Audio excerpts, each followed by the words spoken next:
Chapter 8 is called A Talk at Home. On Sunday morning, Mr. and Mrs. Arable and Fern were sitting at breakfast in the kitchen. Avery had finished and was upstairs looking for his slingshot. "Did you know that Uncle Homer's goslings had hatched?" asked Fern. "How many?" asked Mr. Arable. 7, replied Fern.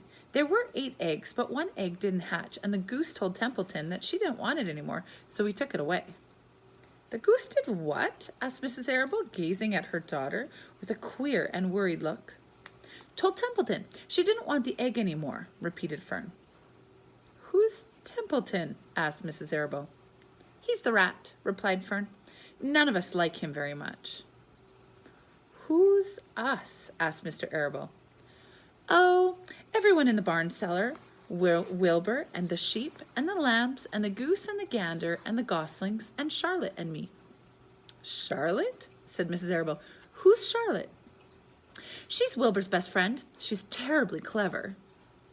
"What does she look like?" asked Mrs. Arable. "Well, said Fern thoughtfully. "She has 8 legs. All spiders do, I guess." "Charlotte is a spider?" asked Fern's mother. Fern nodded. "A big gray one. She has a web across the top of Wilbur's doorway. She catches flies and sucks their blood. Wilbur adores her." "Does he really?" said Mrs. Arable rather vaguely. She was staring at Fern with a worried expression on her face. "Oh, yes, Wilbur adores Charlotte," said Fern. "Do you know what Charlotte said when the goslings had hatched?" "I haven't the faintest idea," said Mr. Arable. "Tell us." "Well, when the first gosling stuck its little head out from under the goose, I was sitting on my stool in the corner and Charlotte was on her web. She made a speech and she said, 'I am sure that every one of us here in the barn cellar will be gratified to learn that after 4 weeks of unremitting effort and patience on the part of the goose, she now has something to show for it.' Do you think that was a pleasant thing for her to say?" "Yes, I do," said Mrs. Arable. "And now, Fern, it's time to get ready for Sunday school. And tell Avery to get ready. And this afternoon, you can tell me more about what goes on at Uncle Homer's barn. Aren't you spending quite a lot of time there? You go there almost every afternoon, don't you?" "I like it there," replied Fern. She wiped her mouth and ran upstairs. After she had left the room, Mrs. Arable spoke in low voice to her husband.